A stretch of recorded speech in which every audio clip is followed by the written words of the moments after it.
বলছি পূজা, এই ব্যাগটা আর এই ব্যাগটা যত গরম কাপড় আছে সব এর মধ্যে ভরে রেখে দাও। আজকে আমরা মানালি যাচ্ছি। আজকে? হ্যাঁ বাবু, আজকে।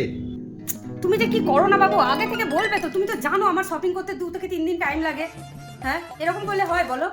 বলছি যে বাবু, আমি আর সঞ্জয় যাচ্ছি, তুমি যাচ্ছ না।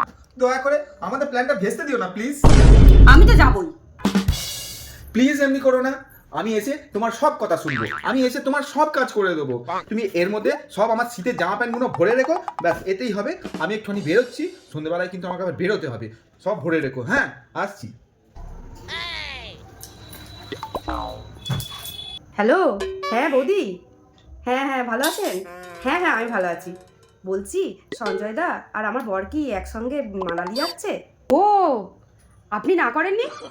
আমি তো ঝামেলা করে দিয়েছি, বলে দিয়েছি আমাকে না নিয়ে গেলে যাওয়াই হবে না। আপনিও ঝামেলা করুন, বলুন আপনাকে না নিয়ে গেলে যাওয়াই হবে না। শুধু আমার নামটা করবেন না, হ্যাঁ? আচ্ছা আচ্ছা, ঠিক আছে, রাখছি। হ্যাঁ, अभी मजा आएगा ना भिड़ो। ও চলে এসছো তুমি? না, ব্যাগ গুছিয়ে দিয়েছি। যাও তুমি মানালি ঘুরে এসো। আর মানালি রেখে দাও তুমি, মানালি ক্যান্সেল হয়ে গেছে। যাবে না কেন?